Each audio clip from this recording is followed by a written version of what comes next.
Alright, I slept in. It's my day off. Don't judge me. I got some short content to film for YouTube and TikTok, and I'm finally getting myself together for the day. Yes. And with Thanksgiving right around the corner, I want to talk about what the season really looks like for a modern heathen. Not the cartoon version we learned in school, but the real work of gratitude, family, boundaries, and navigating a Christian American holiday when your path is just different.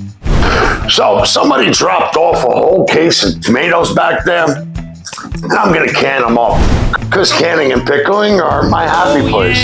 I'm also making peppermint blondies, a winter treat that hits that cold season, cozy vibe the old Norse ancestors probably understood well. Sweet, warm, peppermint sharp, something handmade you can bring to a gathering as a gift of effort and intention. And speaking of gifts, look at these big, beautiful tomatoes. That's gratitude right there. Taking what you're given and making something real out of it. And since gratitude is the theme of the day, I'm also carving a simple 2-rune bindrune onto a candle. Just a small ritual to mark the season, ground myself, and acknowledge that winter nights is already behind us. Our new year is already started. While everyone else is waiting for January 1st to think about goals, we're already in motion, building, doing, becoming. Slow morning, hot coffee, seasonal treats, fresh tomatoes, a gratitude candle to light the path forward. Because this is how the heathen.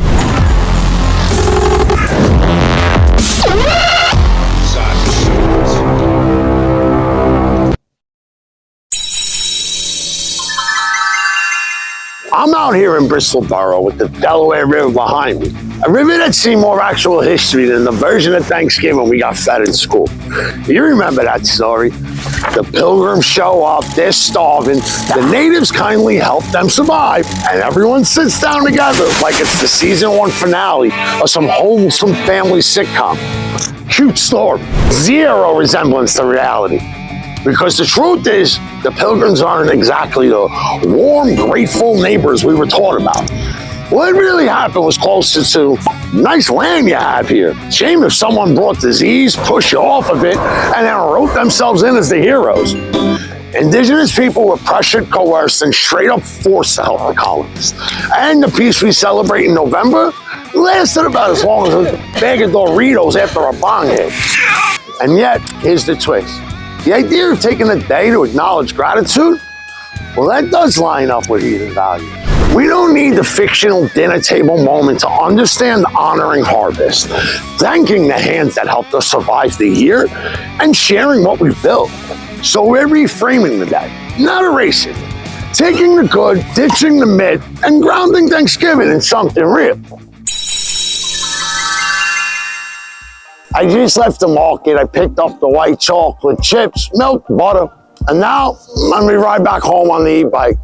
Honestly, this thing makes getting around so easy, especially on a day off when I'm trying to keep things mellow.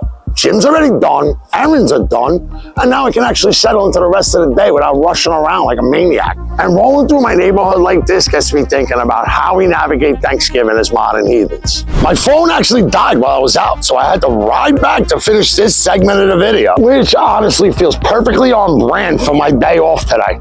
But that little break in the middle of everything got me thinking even more about how we navigate Thanksgiving as modern heathen. It's an American holiday wrapped in Christianity, and a pretty rough piece of history, but at the same time, history is history, and we're living today.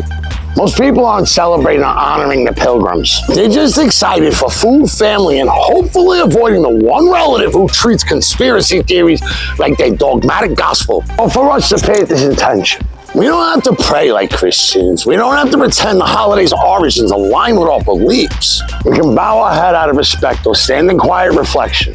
After all, the meaning is in the intention, not the performance. Gratitude has always been part of heathenry through reciprocity, community, and honoring the people who move through life with us. So when you walk into gatherings, we do it grounded in who we are, bringing our own values, our presence, and like it says to do in the Havamal, bringing our offering.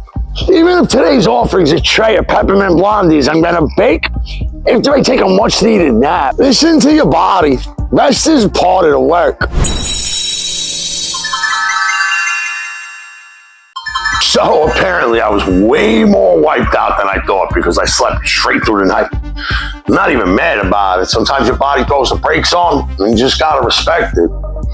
So here we are, new morning, fresh coffee. And before I head to the gym, I'm knocking out two things. I'm carving our gratitude bindrune into this candle, and I'm turning those tomatoes into a nice little concasse to jar up for sauces later. Now for the bindrune. Today we're keeping it simple and powerful with Gebo Jera. Gebo is the rune of gift giving, reciprocity, and the exchange of good faith. Perfect for a holiday where everyone's pretending not to argue while passing around mashed potatoes. Jera is the rune of harvest, cycles, and giving thanks for what has come to fruition. Put them together and you get this beautiful message of honoring what you've been given, acknowledging the work you put in, and being grateful for the people who've walked the road with you. It's a perfect fit for this season, and a perfect reminder when things get tense over dinner. And honestly, for the sake of peace in your household during these little get-togethers, sometimes keeping your heathen path as your own private choice is the move. I'm not out here trying to debate theology over turkey. If the gross history of the holiday comes up while you're watching the Macy's Day Parade and Uncle Facebook University wants to get into it, I just hit him with the Columbus would have been guilty had he been tried at Nuremberg. Conversation over, poof, gone. You're welcome. All right, the bindrune on the candle is carved. The tomatoes are working, and now I'm gonna head off to the gym. After that, I'll get back home, shower, and then we can roll right into making those peppermint blondies and doing the gratitude ritual.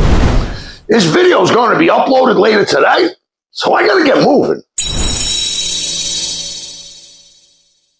And I just got back from the gym, took a quick shower, and before I even finished getting dressed, I'm hitting the beard with a little bit of my own beard oil. And if you're looking for Yule gifts this season, beard oil is a crazy easy win. It's practical, it's thoughtful, and it avoids that last minute panic. Lagurðagur is handmade and crafted to actually help your beard rather than drown it in chemicals. And if you want to support a small heathen-owned business, smell good, and help your friends or partners level up their grooming game, grab a bottle or two. Yule's coming fast. Take the gift-giving stress off your plate right now. All right, beard's taken care of. Now I'm going to take 9 minutes, sit down with some Halong in my headphones, meditate, reset my energy, and then we'll get into the peppermint blondies and move towards the gratitude ritual.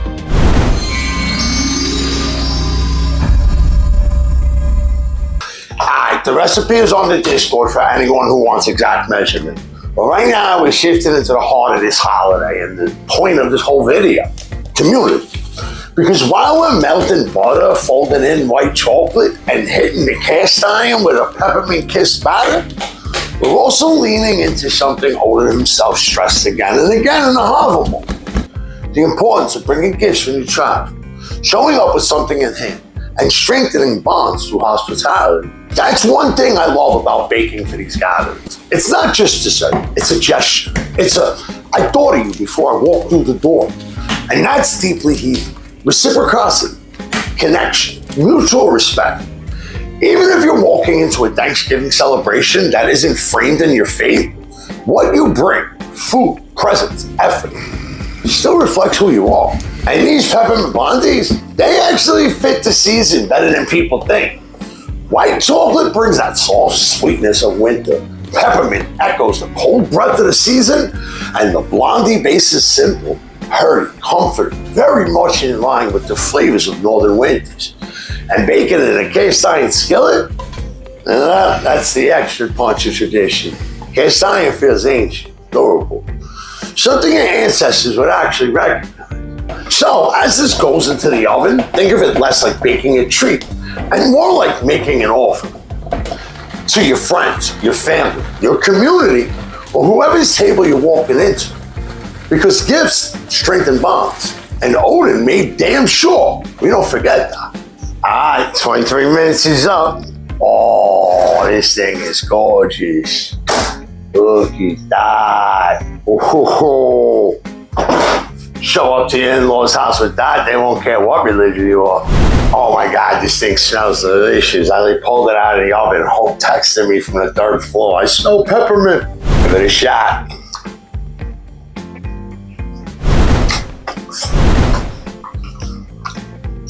Oh my God, so buttery peppermint.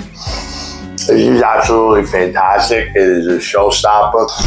Perfect for the season. Oof. Let's go give something to landvættir.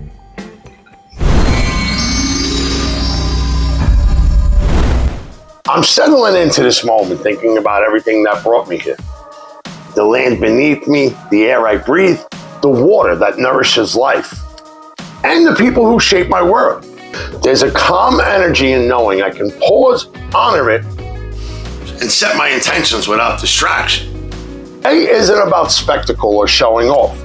It's about gratitude, connection, and grounding myself to the cycles of life. I want this ritual to reflect my appreciation for both the seen and unseen forces that support me, and to extend that intention outward, spreading love, harmony, and thankfulness wherever I go.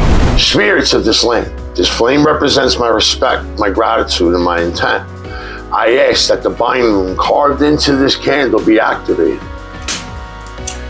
Gebo and Jera unite to spread love, joy, gratitude, and the energy of healthy cycles to this place, to all who dwell here, and to the community that surrounds me. This offering is my way of saying thank you for the halls, for the friends, the neighbors, and the unseen guardians of this land.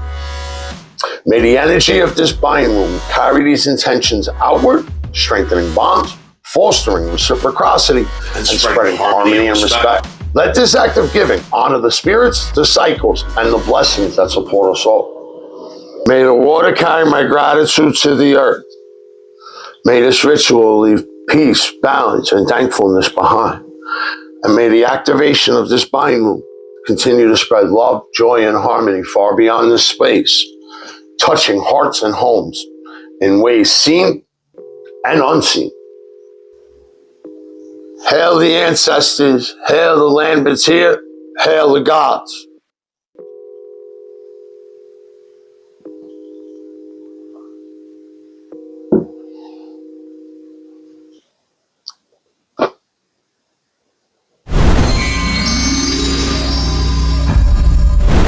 Looking back over the last 2 days, it's wild how much we packed in. From slow mornings with coffee and planning our day, to facing the real history of Thanksgiving while still leaning into gratitude.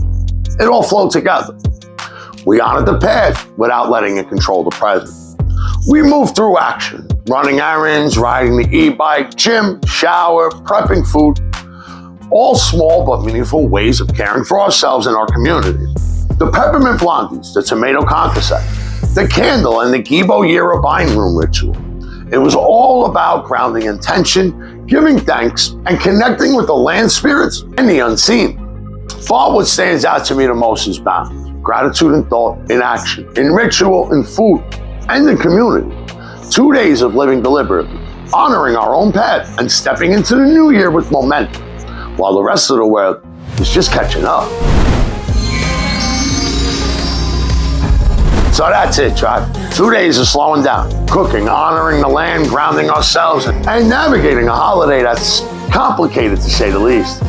But that's the beauty of walking this path. We take what serves our spirits, we honor truth, and we build something better with intention. Gratitude is in our hands, in our homes, and in our rituals. This, all of this, it's how we heathen. Now, if you want to support the channel and help this community grow, check out the shop. Lagurðagur is back. And for you, I'm throwing in a free mystery gift with every order. And I've officially launched my Savage Spice blend line. The same seasonings I use in my own everyday cooking, crafted with real ingredients, real flavor, and the same love I put into this pet. And yes, during checkout, if you're willing to cover the shipping, we go worldwide. No borders on this tribe. I'll deliver to the fucking moon. If you want the blondie recipe, want to share your own rituals, or want to be part of the conversation you don't have on camera, join the How to Heathen Discord. The link is in the description, because that's where the real community lies. Hit like, comment, and subscribe, all that good shit. It helps the algorithm push this path forward. And if this episode helped you navigate the season with a little more clarity, a little more gratitude, and a little more fire in your chest, share it with someone who needs it. That really helps fight the yoke and overlords of the algorithm. I'm Jason. This is How to Heathen. And until next time, stay fucking savage.